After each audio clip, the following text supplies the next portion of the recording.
Well, good evening, everyone, and good evening. I welcome Dr. Raman Ganga Khedkar. I do not know Dr. Katosh has joined or not, but since he was traveling from Chennai to Hyderabad, so he may join later on. And today I am expecting a variety of audience. Almost 40 people have joined so far, and we have got wow, how I have designed.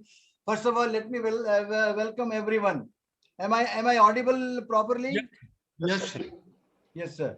So I'll just first of all I'll welcome Dr. Raman Ganga Khedkar, and because I'm doing it after several times, so I must have forgotten the. So let me start in my own style, and what it had been given me the inspiration of this Doha of Ramcharit Manas तात स्वर्ग अपवर्ग सुख धरई तुला एक अंग तूलनता ही सकल मिली जो सुख लव सत्संग. That means all felicity of heavenly pleasures and salvation cannot be equated to the happiness derived by a moment of. It has been written a spiritual discourse at that time, but what I think the academic discourse and the academic these things, they are very important during this COVID era. And this is what I was calculating this afternoon. This is 112th such meetings we have done it last 1 year. 112, and this is probably 113. I told my person to count it and give me the figure. So this is probably 113, 113th this thing. You must be complimented for that, sir. Thank you, sir. Yes, yes. So normally I start with the Jaiveer, इसमें आपने शायद वो नहीं लगाया है Jaiveer, Yes, sir. आपने इसमें song नहीं लगाया. Normally I start with the prayer Shubham करतम. Jaiveer, have you put it? नहीं लगाया ना. Anyway, 1 second. doesn't matter. छोड़ो, अभी इसमें time नहीं है. Now I can't stop and waste time. So I welcome to this evening meeting of mysteries behind the second wave of corona and update on vaccine. And I welcome Dr. Raman Ganga Khedkar along with Dr. Lalit Gupta is here. Lalit, can you please? And I also welcome Dr. Katoch, Dr. Viren Singh, Dr. Batwara, and a panel of experts who will be present over here. Many of they have joined and many will be joining. I do not know what this kind of आवाज क्या आ रही है. So we have got Dr. Bharti Malhotra, who is a professor and head of microbiology of SMS Medical College. Dr. Abhishek Agarwal, who is a professor of medicine who works in HIV as well as in COVID, COVID times. Dr. Sheetu Singh is a pulmonologist. Dr. Ravinder Rao is a cardiologist. Dr. Raghav Shah is a psychiatrist. Dr. Prerna Singh is a radio diagnosis person. Dr. Jaswant Goyal is a pharmacology man. Dr. Ashish Jain is an ICU man. Dr. Pankaj Verma will be speaking on holistic approaches, and Dr. Ram Gulati on the dermatological part. And of course, our main speaker is Dr. Raman Ganga Khedkar. And Dr. Katoch is our chairperson, probably. Dr. Katoch, sir, have you joined or he has not joined? He said that he'll be joining late. So Dr. Katoch is, Dr. Lalit, can you briefly tell regarding Dr. Katoch in 2 lines? Yes, sir. Dr. Katoch is basically MBBS from Shimla and MD from All India Institute of Medical Sciences. And he has obtained training in several fields, including leprosy as one of the important fields. He was director ICMR. He was secretary Government of India, and he has hosts of academic achievements and awards and honor, and he's a recipient of several awards like Young Scientist Award, Sher Kashmir Award. Now we will now we will welcome Dr. Ganga Khedkar, our dearest friend and most important faculty of today. Please introduce Dr. Raman Ganga Khedkar also. Sir, it's a real pleasure and privilege to me to introduce Dr. Raman Ganga Khedkar, who is a very well-known figure in infectious diseases, and particularly in this Corona COVID times. He had been a former head division of epidemiology and communicable diseases, ICMR, New Delhi, and director in charge, National AIDS Institute, Pune.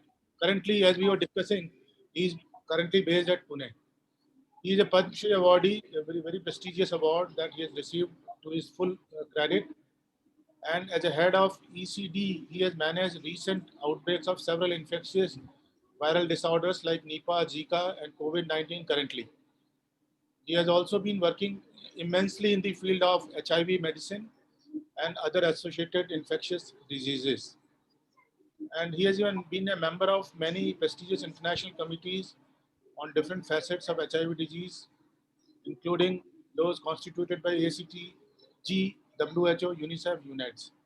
He has over 200 publications to his credit and has published 5 books on HIV infection. So he's a very known and erudite speaker and a very well-known figure, particularly in these COVID times. So, sir, welcome to you. And it is our honor and privilege to have you hosted here. And I've changed and made a little change in that. The first speaker I thought I'll call upon Abhishek Agarwal as well as Dr. Bharti. But I request Dr. Raman Ganga Khedkar to kindly start the meeting and give us the whole epidemiological scenario as well as what the second wave, why it is behaving in that way. When we were expecting to see the second wave. Dr. Raman, please. आज थोड़ा we try to look at the evidence that are emerging. Your voice is a bit. Hello. Your voice is.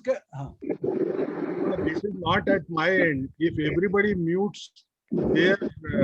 What I'll be doing, I'll be muting everyone. Yes. Scheduling, not cancel. Save. Scheduling up. Go ahead, Raman. Yeah, should I go? Yes. Sure, you please. I'll just. So we'll try to. It will have sometimes. Listen. I'm muting all, and Dr. Raman, you have to please unmute yourself. Right. Unmute, Dr. Raman.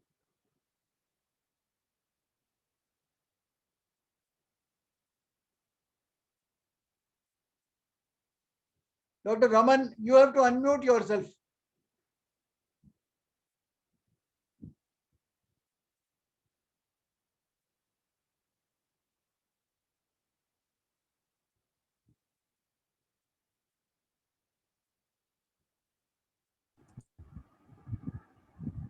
Yes, Dr. Raman. Yeah.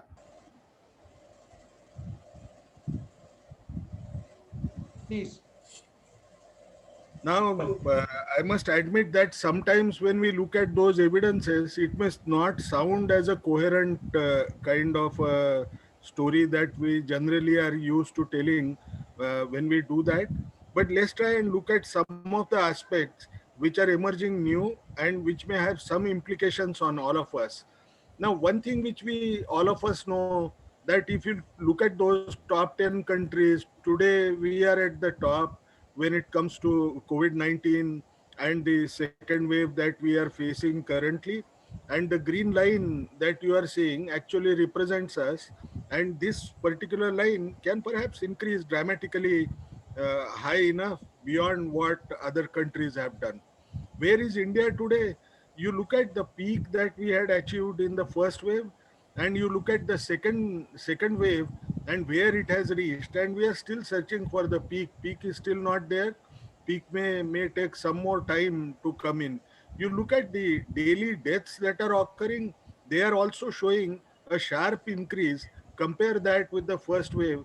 So we are fighting with a very severe second wave at this time point, and that's one take home message that we must have. Now, one question that comes to our mind is, will it decline soon? One must remember that there is heterogeneity in current outbreak. No, not all states are showing increase in these infections as much or as dramatic. And we must also remember that there is heterogeneity in the vulnerability. You cannot compare northeast states in northeastern region of India to the western region or southern region as such.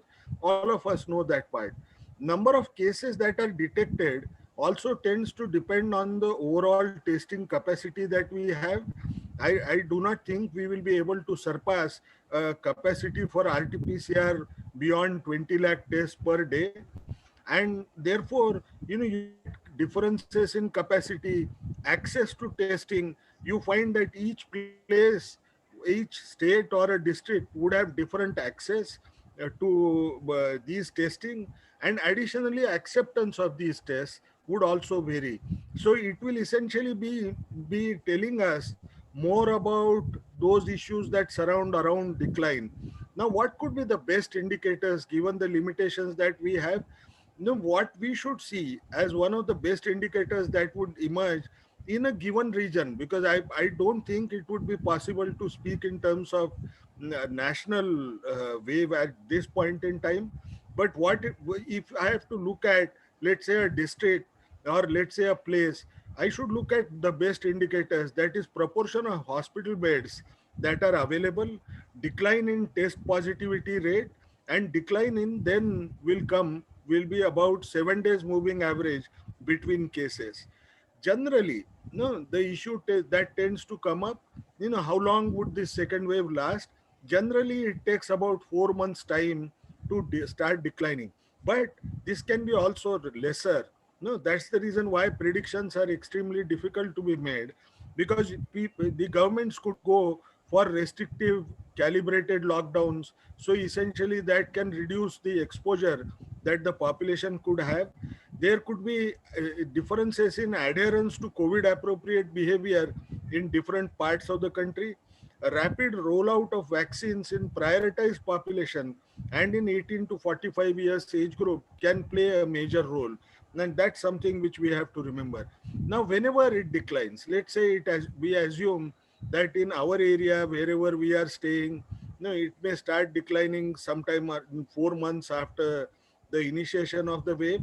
Do I feel that a third wave will come? And how would be the nature of the third wave? I feel third wave will be shorter and may come after a long stay at baseline. There will be something called as time correction that might happen. Earlier, it took about 3 months time. It would be perhaps this time we would have longer interval that will follow of about 4 to 6 months time before the third wave begins. But if it occurs earlier, then what will it tell it to us? That it would tell us that a powerful escape mutant having a high transmissibility has already started infecting. So there has to be a caveat, that we may have third wave which will be shorter, but it may start sometime after 4 to 6 months of decline of second wave. But all this can be challenged if a powerful escape mutant tends to come up, and that then could distort the entire picture. The issue that tends to come to our mind: how do we handle this second wave? What we need to do is ramp up the healthcare infrastructure and medical supplies, ensure that you go for calibrated lockdown, because you want to ensure see that the efficacy of the lockdown measures has to improve. If you do it at a national level, that's not going to work, mainly because this is what people used to talk about as community transmission. We are into a phase 4, and into the community transmission. The efficacy has to improve by going to a narrower zone, the containment zones, or to apartment levels. Only then that can be impacted better. 95% of people should adhere to COVID appropriate behavior, and we need to provide vaccines to all those who are 45 years plus and 18 to 45 years of age. Now, if we want to win this war, one of the things which we have to remember is we have to keep on testing as much as we can. And that's the most critical step, because you can test somebody, find positive, and keep him isolated. You should test as much as you can judiciously, because essentially we must know we have a finite RT-PCR capacity. Therefore, we may have to use rapid test among symptomatic people and try to ensure that those who are negative despite being symptomatic are offered RT-PCR test. And this is becoming increasingly important, mainly because access to RT-PCR tends to go down when it comes to rural areas, and currently the outbreak is also severe in the rural areas. We would be left with no choice but to undertake rapid test. And given that fact, ICMR has also changed its own policy and recommendation that it has issued so far as advisory. It has suddenly changed the position altogether. Now, one of the key issues that will happen, there is a general tendency that you might see that most of the places the local administrator may feel, if I want to see a decline in the numbers of cases that are occurring every day. So possibly what might happen, you may not go for that kind of a judicious approach in testing, but should such people worry? Absolutely not. We should not worry about rising number of cases that are detected, because eventually the more you detect, you are going to reduce the risk of transmission dramatically. And governance is good if we have more tests and lower test positivity rates. That's something which we must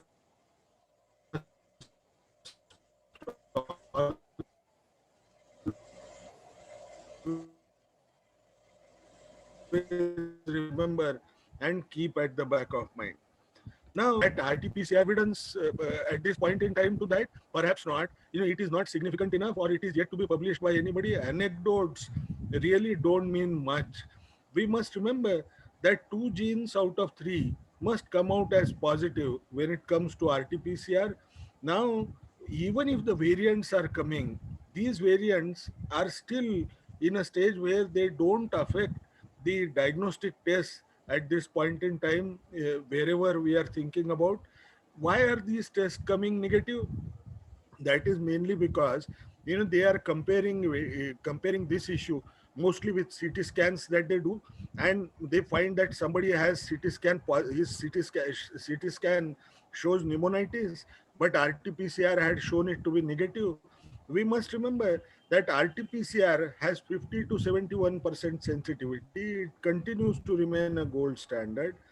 The reason for false negativity could be if you take the sample on exposure when perhaps the person could not have it been detected, which we will see subsequently, or the virus itself had become undetectable and then he landed up into a stage of pneumonitis subsequently. Blind procedure or lower viral load is another thing which is likely to be important, because you may not take the swab accurately from that particular place, an inherent flaw in the whole thing. You may not be doing it on time because you have to perform this test within 3 days of sample collection, and you have to store the sample if you are going to store for testing on the next day in a deep freezer as such. If you don't do that, that can also affect. What is most important for all of us to remember, that we should not discuss these things in public unless we have a strong evidence. The reason is, as it is, somebody who develops any mild symptom is today extremely worried and becomes panicky only because he feels he may come out as positive. Now he musters up courage and gets his test done. And when he does the test, if the test comes out as positive, the panic is already there. Now, if I add that RT-PCR can come negative, that means no person here who develops a symptom will perhaps ever feel comfortable that he is actually not having the infection. He doesn't need to worry, and that part will be creating far more panic in the society, and that's a botheration which we must keep at the back of mind. When you think of false negatives in RT-PCR, you must remember that negatives could occur very early in infection and also in a late stage when somebody is testing, because the limits of detection of these tests tend to be lower, and therefore there are false negatives that are likely to be there, but that doesn't mean a test is more likely to come as negative. What is also important if we want to make a significant difference in this second wave, especially on the stretched healthcare infrastructure, we need to follow rational treatment. Now, if we don't follow rational treatment, what will happen? It would lead to delay in seeking treatment. People tend to believe whatever he is receiving is likely to make a difference. Why should I go and consult somebody else? It would add to the complications that we have. And also, when I use a irrational treatment, if that particular drug that you are using has some kind of activity on one of the enzymes that the virus uses to replicate, you will find that there will be a selection pressure that will be put on this particular virus to mutate against an ineffective antiviral.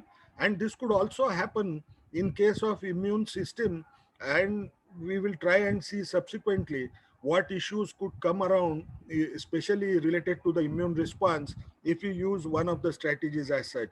So we need to ensure that at least by following rational treatment, we don't add to the selection pressure, and newer variants at least would not emerge because of our own contribution to the same. The COVID saga is like six blind men. Each one of us tends to feel that he has found the best as a treatment that one can provide, and that is almost like groping in the dark. But what is most important for all of us to remember, if you want to make a difference, please read Recovery Trial, the only success story which made a major difference, where it was shown that use of dexamethasone among people who require oxygen or invasive ventilation, it tends to be protective. It tends to reduce the risk of 28-day mortality by 20% and 35% if it is a mechanical ventilation that we are actually looking at.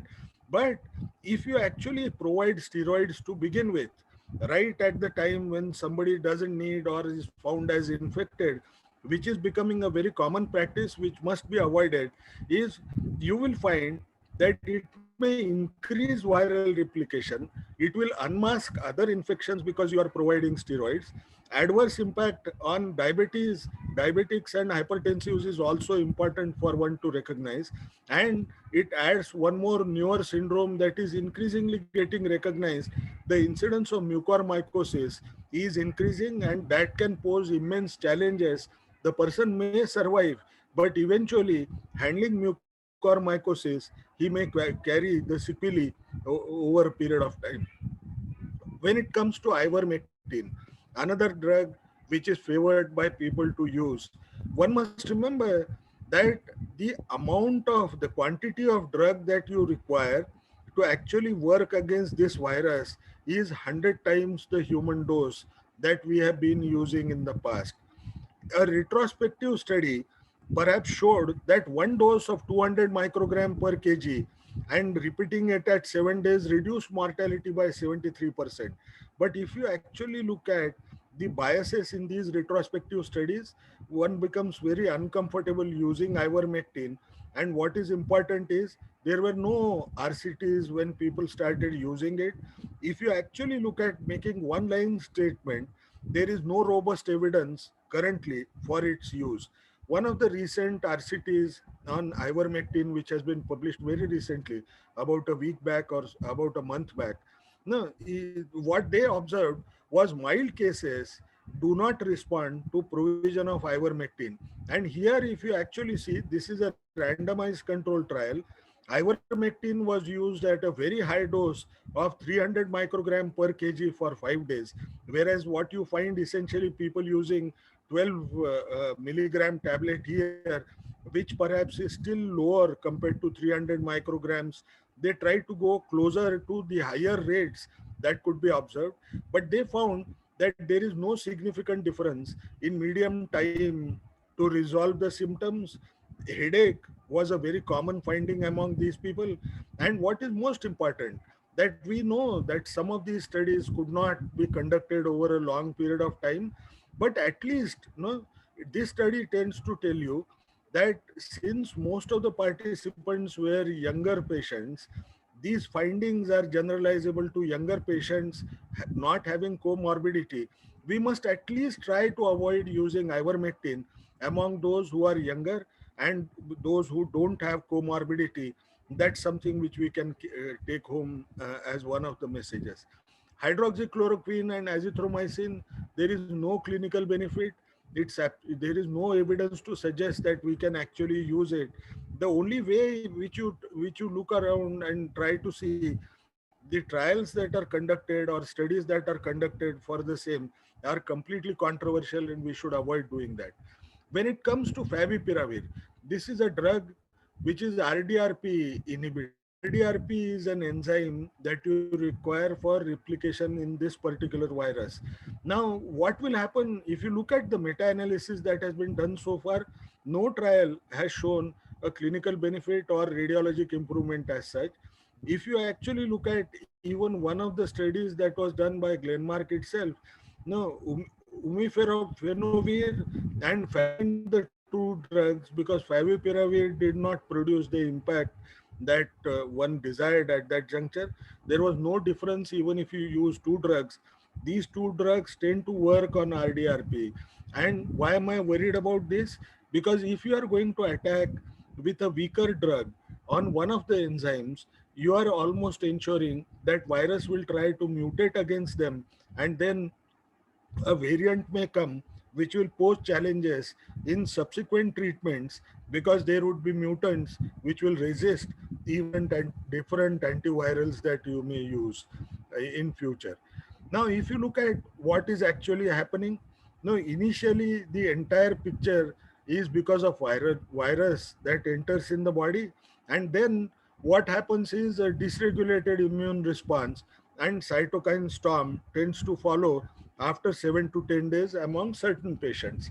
Now, if you look at tocilizumab, one of the drugs that had all kinds of swings, no, you found the same company undertaking trials where there were no differences that were found, and also subsequently a phase 3 trial conducted by Roche itself, they found that it had 44% protection among those who have pneumonia. And bigger was at that juncture was the LTBI that tends to exist in India, and that was a bigger worry. But despite the fact that there were no differences in infection rates of secondary infections, one continued to have tocilizumab as one of the drugs, though you also find the entire country is divided into two groups as of now. But of recent, there is a study that has been published through the recovery trial itself, where they conducted a RCT, and they tried to find out, if I provide tocilizumab along with the standard of care, which actually was spelled out by recovery trial itself, that when somebody is having moderate to severe disease, you put that patient also on steroids in addition to oxygen. Now, when that is happening, when they added TCZ to that arm, and a arm which has only standard of care, what did they find? They found that the mortality was lower when it came to the group of tocilizumab. When it comes to the hospitalization, even the hospitalization was favorable. So what they recommend is use of this particular drug among those who have hypoxia, which is less than 92, PO2 of less than 92 on air, or he must be receiving oxygen artificially. And then you look at CRP as a systemic evidence that you may have to use. If the CRP levels are above 75 milligram, you tend to use this particular drug, which may give some additional benefit to the patient. When it comes to convalescent plasma, we know majority of the trial, they said that this particular approach is not going to work, which is our general approach. No, whenever a new disease which is difficult to be treated tends to come up, we tend to use convalescent plasma, and over a period of time we forget this approach, mainly because it has always been consistently found as not worth following. and it should at least not become a standard of care. Classic trial which was done by ICMR, it clearly showed that there is no benefit that is associated with it. But there are people who tended to question that the titers, antibody neutralizing antibodies titers, were not done on real-time basis. Some of the recipients perhaps received the convalescent plasma, which had lower titers of neutralizing antibody, and therefore the impact was not visible as it should have had been. But when the subgroup analysis was also done, the numbers shrank, but there was no evidence to suggest that this was really significant. So now the issue that tends to come is, should I use convalescent plasma or should I not use? Beyond what has been described in the slide, one thing which we must remember, by using convalescent plasma, you are going to expose these patients to a different spectrum of antibodies, that neutralizing antibodies that the other person had. And the virus will get an opportunity to develop mutations against those which are little weaker, and it finds it easy to overcome them. So use of convalescent plasma can be damaging not only for variant, as we said earlier, even if I use it, I have to use as early as possible, if at all.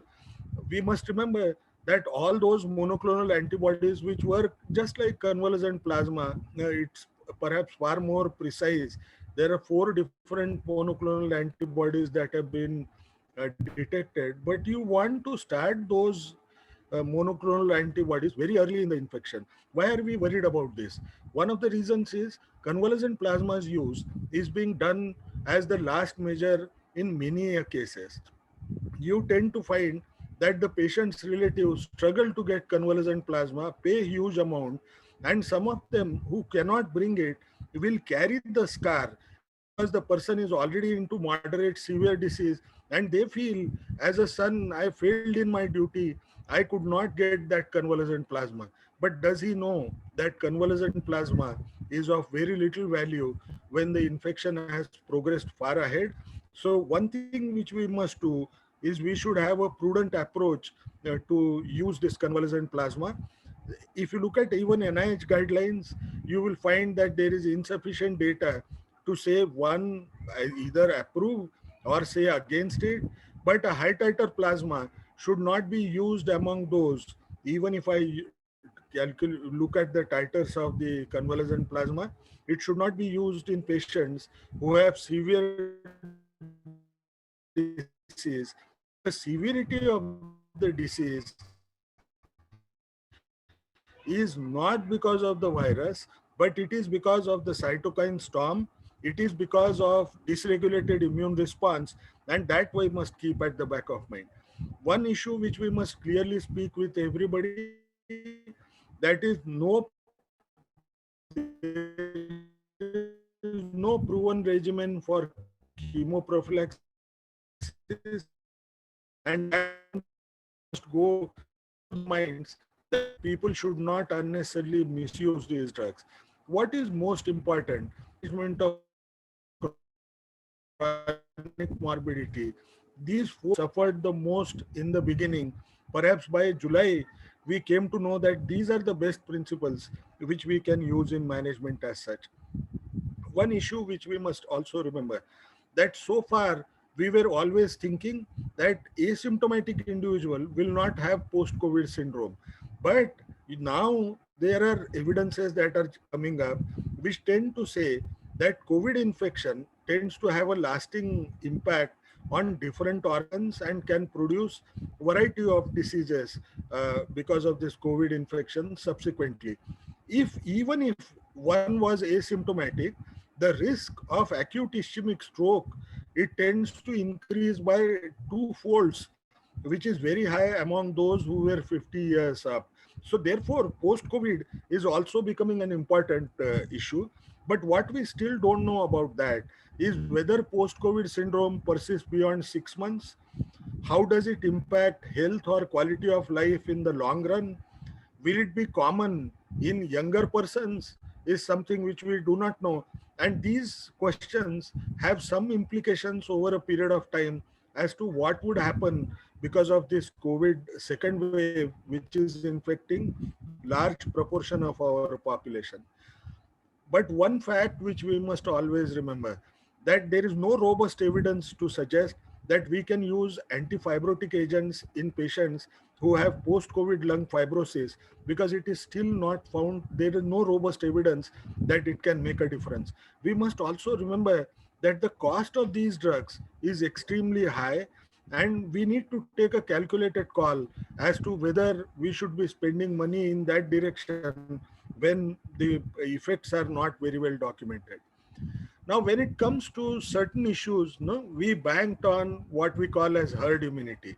But the shocker came from Manaus, a quiet town in Brazil, where they had actually, in the first wave of the outbreak, they had looked at those people, voluntary blood donors, as to how many of them were exposed to this particular infection.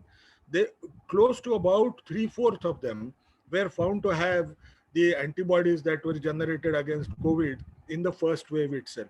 But at that time, people started thinking that perhaps now you will not see this particular outbreak again in Manaus.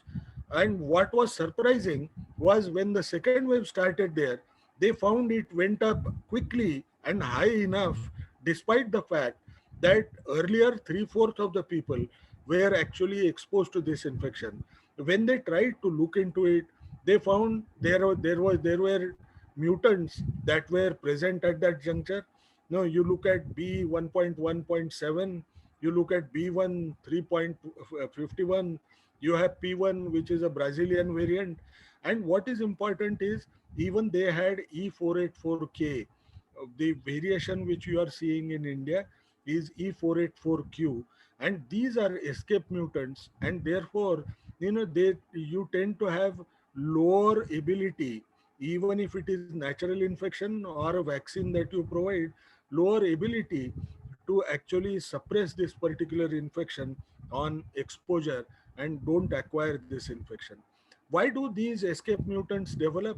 No, actually, if you look at it, SARS-CoV-2 tends to mutate very slowly compared to HIV and influenza virus. We also know that when you look at the transmission dynamics, that the virus, once it enters in the body, it typically tends to stay there for 2 weeks time. But the virus is mutating. Though we do not have a positive selection pressure that you require for the virus to mutate, we don't have effective antiviral, we don't have a stronger immune response, because you also saw that there could be issues that are surrounding immune responses. But still, no, without the antivirals, the virus is mutating. There are three possible reasons. One is repeated use of convalescent plasma, where you expose the body to many different neutralizing antibodies, infection among immunocompromised hosts, where the survival of the virus may be longer. And what is most important is the virus has enzymes which are error prone when it comes to replication. If you go to high incidence setting, what will happen is the virus is going to replicate more often, because it is high incidence setting, it can jump from one body to another, and the likelihood that a mutant will be developed, and each time when it faces a immune pressure from somebody else, it is likely to try and make an attempt to develop mutations which could be escape mutants. When you develop these mutants, what could happen? It can enhance your transmission efficiency, it can impact disease severity, it can affect diagnostic tests, it may perhaps impact protection from natural infection and also from vaccines. It can reduce the utility of monoclonal antibody, which is very much observed in case of those 4 antibodies that are monoclonal antibodies that are approved for usage in US. But of these, the 3 that are in yellow are visible in action as of now. These are the issues that are becoming more challenging. So far, we were really good. Now, if you actually look at the 6 different mutants that are currently described, and ones that are associated either with higher transmission efficiency, or with increased severity, or the predominance in a given state, you find that the first mutant that were described were from UK. Then what came was South African mutant. Then it was Brazil's mutant, and then there were two mutants that were described from New York and California, and you have one mutant now that is the mutants that is added from India as one of the mutants, which has three different mutations which have become important. That is L45 452R, E484Q, and P681R. Now we do not know the significance of these mutations so far, because we still have not established it really well that those can have higher transmission efficiency. If you look at the recent preprint that has been submitted, one of the mutations which you see commonly in southern India, especially in Andhra and Karnataka, you find that N440K is a variant which they say that it is more replication competent, but one must realize that the data is still conflicting. Perhaps it's very difficult to accept that based on this particular data that the transmission efficiency has increased. They have based this entirely on the PFUs, that are plaques that are formed, that the plaques are more. But if you actually look at if you calculate that by number of genes, the E gene that has been present, there doesn't seem to be a difference. So it remains as one issue which needs to be settled. But what is most important for all of us to understand? The virus has only few sites where the mutations are significantly occurring in spike protein. If you actually look at, no, it is accumulating more in 484 site. It is accumulating more in 501, which was one of the mutants that was found in UK to begin with. What does this tell you?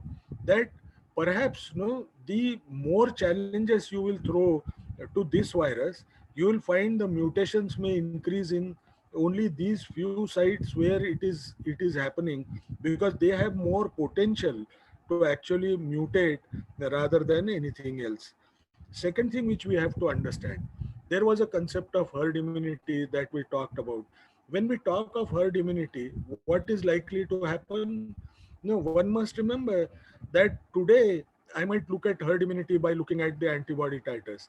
But if there is a new variant that has emerged and it's a escape mutant, then what will happen? You will find that I might have had protected my population with vaccine, and natural infection also added some value in terms of protection, but it may become a mirage, because when a new variant escape mutant comes, you will find your level of herd immunity will also shift ahead like a mirage, and then it could become a problem. And that's an issue which we have to keep at the back of mind. Why should we be worried about it? One reason is, if you look at the data on vaccine rollout, you will find that when it comes to number of dosages that have been given, we stand as number 3. But when it comes to the proportion of population that has received it, you suddenly go at the lowest bottom and look at those numbers that don't make much sense in terms of protection that we would have. If we are to even ensure that 75% of the people, they have received this vaccine, if you look at the speed with which we are offering, the speed would require close to about 2 years time to vaccinate all, unless we add newer approaches where perhaps more people can be immunized. And the situation continues to remain grievous even in some other countries wherever these vaccines are being rolled out. But what is most important for us to understand, that if we roll out the vaccines rapidly, even a severe second wave can be brought down. You look at the wave that you are seeing in UK, where they provided one single dose in an appropriate manner. The categories that were formed by age groups, whether it was 80 plus, 85 plus, then they went slowly towards 18 to 64. You found the vaccine effect, you found the numbers started declining. You look at the middle one, that is US hospitalization, there also they went rapidly, and you find the wide gulf that was created as vaccine effect per se. And look at a developing country like Chile. Now, even in Chile, they made a major difference. Theirs is a smaller country, but the vaccine effect was dramatic when they provided it. So, rapid rollout of vaccines is extremely critical. But when you go for rapid rollout, what will happen as you are prioritizing age group? The first changes that you will see are essentially among the older population when it comes to hospitalization and admissions for severe COVID disease. And you will find that since old population may not develop it so often, you will find that the younger population tends to predominate those who are hospitalized, and that's a typical shift that you should expect, and you have to manage them accordingly. The bottom line that it tends to tell, the moment you complete 45 plus populations vaccination, you should also think in terms of ensuring that the remaining population also goes for rapid vaccination, and there that will help you a lot in deferring this controlling this outbreak. Now, if you actually look at these populations per se, now what do you exactly see? That if you look at 14 weeks of prioritized coverage, all of us tend to remember Brazil for all wrong reasons. But if you actually look at the rollout that they did in 14 weeks, and if you look at the vaccine coverage that occurred in the left graph within those 14 weeks in four different age groups, they rapidly went ahead and tried to immunize as much as they could. They almost went to 100% level for older population. And what is the impact that you see? If you look at the impact on the right side, you find that the mortality rates, they dropped down so dramatically, and they went even closer to younger population when it was a rapid response that followed. Why is this slide most important? This decline in mortality and decline in the cases occurred despite the presence of P1, the Brazilian variant, which is supposed to be very resistant. Now, if that is the case, we still have an opportunity. If we go for rapid vaccination as a strategy, we can make a major difference. And there is a hope that perhaps we will be able to curtail the subsequent waves that might occur, because even these vaccines are really useful against them. One of the most important issue that we must remember, that if you provide vaccines to people, now does it reduce the risk of secondary transmissions? Now, assume for one moment that you have provided it to all the healthcare workers, and these healthcare workers are repeatedly exposed to this particular infection. All of us know that even this may not protect you 100% against acquiring infection if you are exposed to COVID-19 individual as such. Now, what will happen? He might develop a mild infection, and perhaps the viral load may be lower. He may be asymptomatic, but the person carries that infection back to home. Is there a protection for secondary transmission per se? If you actually look at this particular graph, where they had provided in UK AstraZeneca vaccine as well as Pfizer vaccine. The colors of Pfizer vaccine is red, and the color for AstraZeneca vaccine is bluish.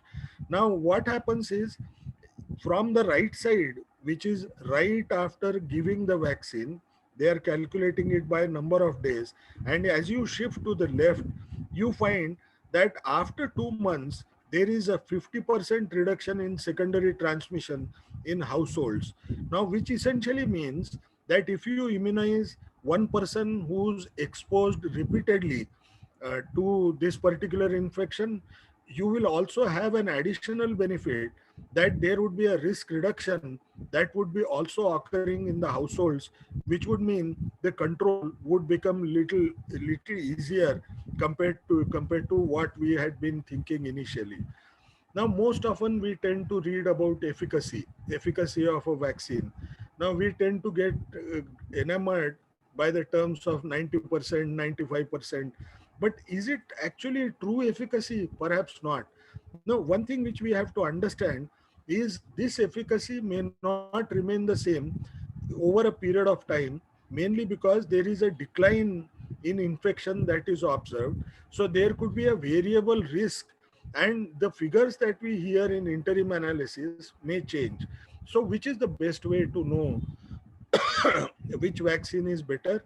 You look at numbers that are needed to be vaccinated to avoid one case that could occur in the community. Now, if you look at those, you will suddenly find that mRNA vaccines are far higher when it comes to its effect. If you look at Pfizer vaccine, it's almost about 119, 120 days, 20 people you will have to vaccinate to get one case. And you compare for other vaccines, you go to AstraZeneca, it comes to about 78 people. If you immunize, you may still get one particular case. So essentially a time is going to come where we will be able to choose between different vaccines. So these questions could essentially be answered well. Now, one of the issues why we should be optimistic is these vaccines have been also tested against the variants, and one of the issues that has been discussed is what is the estimated efficacy of each of these vaccines to prevent disease and also prevent infection by different mutants that are currently in circulation. You look at one of those mutants that has been grouped together is D614G and B1.1.7, and then you look at 1.351 and P1 as a mutation, you would suddenly find that B1.1.7 is English mutant. You will find that if you look at mRNA vaccines, they tend to have high ability to protect you against all other mutants excepting for infection. They tend to have, for infection and disease, they tend to have poorer response. They tend to have a better response compared to rest of the vaccines. Now, if you actually look at what is exactly happening with respect to AstraZeneca vaccine, it tends to not work so well for preventing disease or infection against B1.3.5351 or P1, which is a Brazilian variant. You look at the green ones, which are likely to be introduced in Indian markets as well. No, you find J&J, Sputnik V, and Novavax. They are reasonably good compared to the mRNA-based vaccines. You look at CoronaVac, Sinopharm. These are vaccines where whole inactivated viruses have been used. You find their protection may be lower, but they continue to make a difference in terms of protection. The protection doesn't become close to nothing in these circumstances. The second issue that we have to understand is, do we have some data against different variants? We find that in the lab studies, Covaxin was found to work against UK, South African, and Brazilian mutants at the National Institute of Virology. Now, one of the questions which many people will ask you, that is about AstraZeneca vaccine, where the first reports of cerebral venous thrombosis occurred. And that becomes an important issue, mainly because we know that today, the consensus is developing more towards the fact that those who are receiving adenovirus 26 spike vaccine are developing this particular side effect, though it is very rare. Now, we have approved three of these vaccines, are likely to be approved. One is Covishield. When it comes to Sputnik V, that is also based on adenovirus 26 and adeno 5, and J&J vaccine, which is a single dose vaccine that has also approached DCGI. These are using adenovirus vectors as such. Is this a very common side effect? Because people will ask these questions to everybody later. One must remember in USA, the background incidence was lower compared to what was being observed, and therefore even J&J vaccine they stopped for some time. Now, if you look at what has been analyzed so far with respect to AstraZeneca and J&J vaccines in Europe, what did they find? That if you look at risk benefits, the benefits outweighed completely when it comes to caution setting and the ICU admissions that tend to occur, if you compare both the parameters with the issue related to CVST, you find that taking vaccine is a better option because this particular incidence is almost 1 in 100,000 probability that we have to think about. What is important is it is rare. It is not necessary that all those who received heparin, because this is related to heparin which causes PF4 antibodies as such, but not all those who receive heparin will develop PF4 antibodies. 1 to 5% of those who have antibodies may develop this particular syndrome. Heparin PF4 forms a complex and develops antibodies which are produced, and these antibodies, they tend to attach to the platelets, release furthermore PF4, and which increases the immune complexes, and the vicious cycle starts where thrombocytopenia paradoxically starts increasing thrombosis and clot formation. Now, how do I recognize that? It could occur among those who has received heparin at least 3 months back. What is important is provision of heparin. It leads to thrombocytopenia, which is more than 50% drop in 5 to 10 days time. If I provide heparin to that individual, you might find that it will lead to thrombosis at the injection site, and hit antibody ELISA is positive among these people. In whom do we see that? Men, women who are between 18 to 49 years of age, and even some younger men, it has been observed. Thrombocytopenia is pretty severe. It is about less than 20,000 as platelet count. AstraZeneca vaccine, how do I recognize that? One needs to remember that severe headache is perhaps one of the best signs that tends to occur. But we must also know when you provide vaccine, headache could be a complication. But any severe headache that lasts for more than 2 days, one needs to worry. Blurry vision or shortness of breath, even if it occurs earlier or any time after 2 days, should be considered as important. Fainting and loss of consciousness, weakness and sensory changes, seizure, the CNS manifestations, that might make us think that perhaps you are likely to handle CVST and the person should seek medical consultation. Now, knowing how the virus has been moving, how the second wave has occurred, third wave, even if I feel would be shorter, what is it that is likely to happen? The virus is likely to become endemic. One must remember that this particular protection, whether by vaccine or by natural infection, is unlikely to last beyond 1 to 2 years time, and there will be new escape mutants which will continue to foster this infection, so the infection will become endemic. But is there a light at the end of the tunnel? What we must do in India currently is aggressively go for vaccine rollout in prioritized population. We need to hope that 220 second generation vaccines which are under development and effective drugs that people are trying, perhaps some of them will click and stop this particular spread of this infection. Together, we can adhere to COVID appropriate behavior, ensure that people take vaccine, and involve ourselves as community leaders, and try and ensure that we could reverse this particular second wave. Most of all of us are intelligent and we can make a difference. Are there new vaccines under development? Novavax company's vaccine, which is a protein subunit vaccine, that is spike proteins parts are used in this particular vaccine. It's currently undergoing bioequivalence. It is being produced by Serum Institute of India. Zycov-D is a vaccine which is a DNA vaccine which is produced by Cadila. It's in phase 3 trial. The results could come quickly, but at the same time we must remember that this is a vaccine. You have J&J which has already approached us. Bharat Biotech is producing a nasal vaccine. The phase 1 and 2 trials are beginning as of now.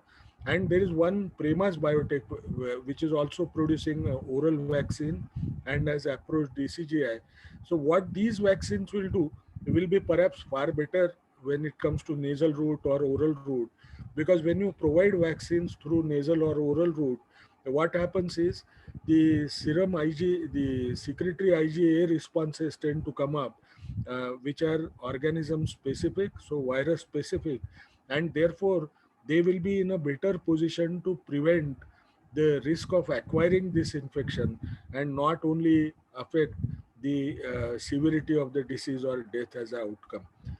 Essentially, I thought I would stop at this place and I'm open to take questions.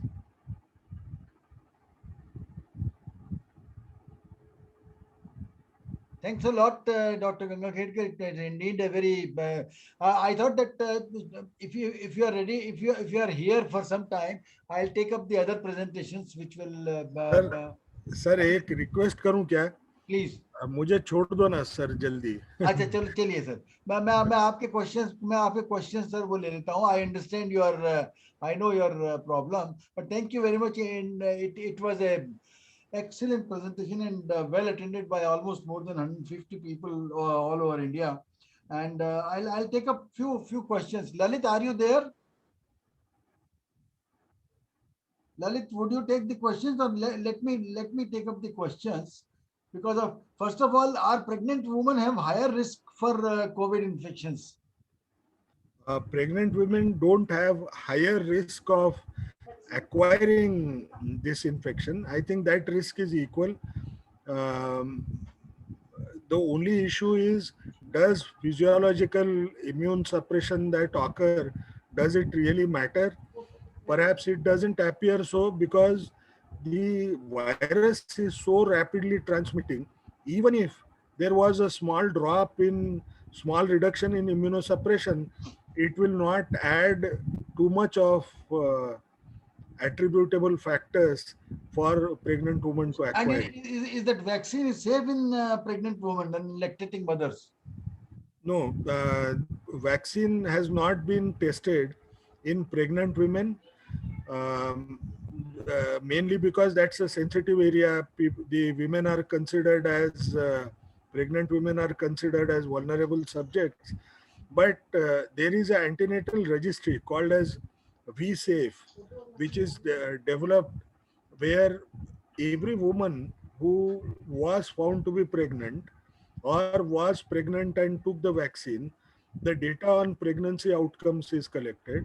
In that particular data set, what is emerging is preterm labor is likely to happen among those who receive these COVID vaccines, especially mRNA vaccines, in 13% of the women. About 9% of the deliveries are small for gestational age children. So there are issues that we are currently grappling with, because we still don't have very robust data to talk about providing it to pregnant women. But the issue is very simple, that if people feel that the risk for that woman to acquire infection is high, then in those cases one must also remember that the risk could be further higher to not only her life but also of the child, because pregnancy tends to make the life little more difficult when it comes to breathlessness.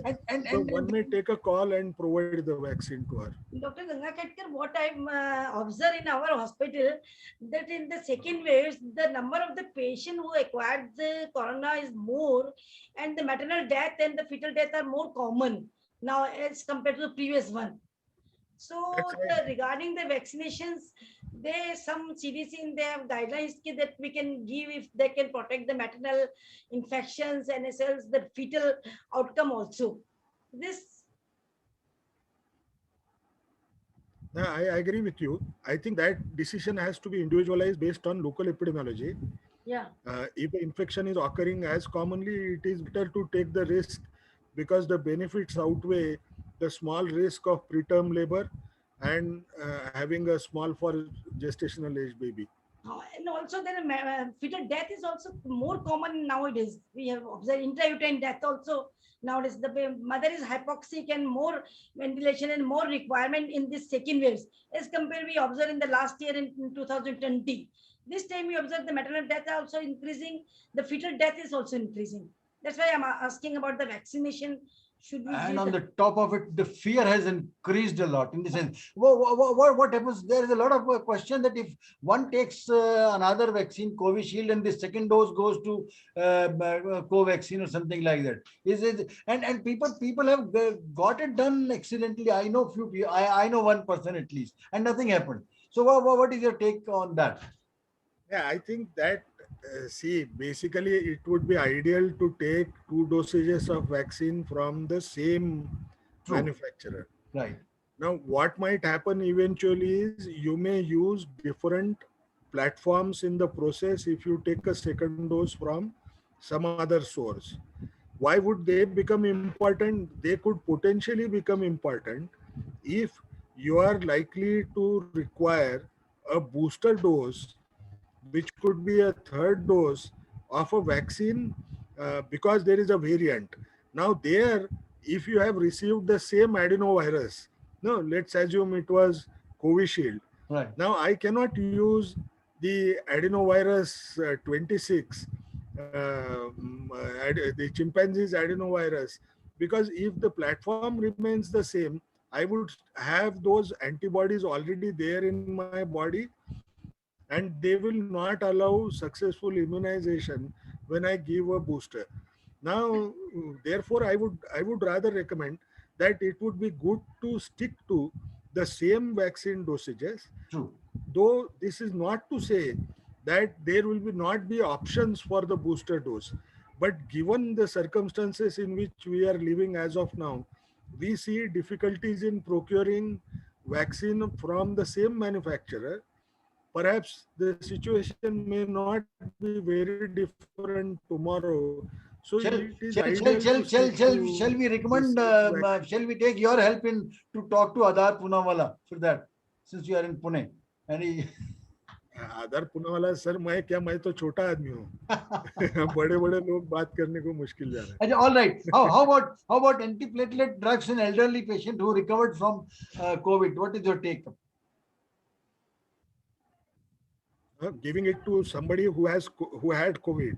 Right. Ideally, you should wait for 3 months time, because by then the antibodies tend to disappear. So antiplatelet drugs are better, or the anticoagulant drugs are better? No, I'm not able to hear you well, sir. Antiplatelet drugs, which are better, or the anticoagulant drugs are better? There was a question. Oh, it all depends on what you have. No, if it is only platelets, that is an issue. You could still be away with Ecosprin. If you have D-dimer as a major issue, you have to go to oral anticoagulants for next 3 months. And what happens if a person misses her second dose of Covaxin or Covishield for that because of the shortage?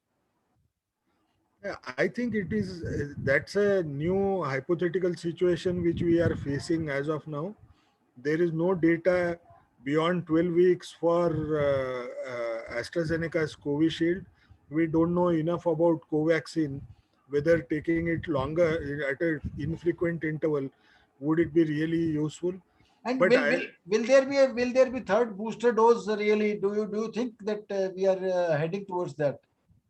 I think third booster dose may become a possibility, not even in the second wave. And how about taking a how about using a nasal vaccine after that? Because what?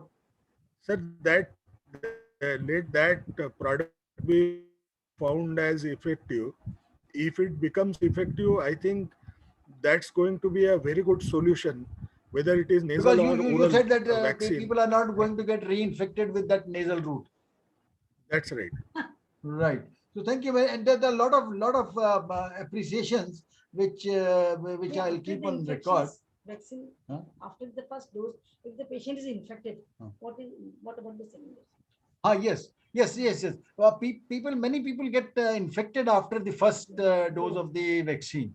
So what is your take on that? that after how much time they should take the second dose? Sir ideally क्या है, nature में एक paper publish हुआ है that if somebody is infected, even if you give one dose, it could be sufficient. So you have two situations that arise. All right. He has taken Even one dose is and good. We followed. are really indebted with your. So far, there is only one evidence, but it would be worthwhile waiting and then taking the decision. You can wait for 90 days after the infection and take the second dose. Well, thank you very much. Really indebted, Dr. Raman, and you accepted my invitation just on one day invitation, and really thank you very Thank much. you And so much. probably Thank you, Dr. Raman. I'll call you after some weeks, because we keep on meeting.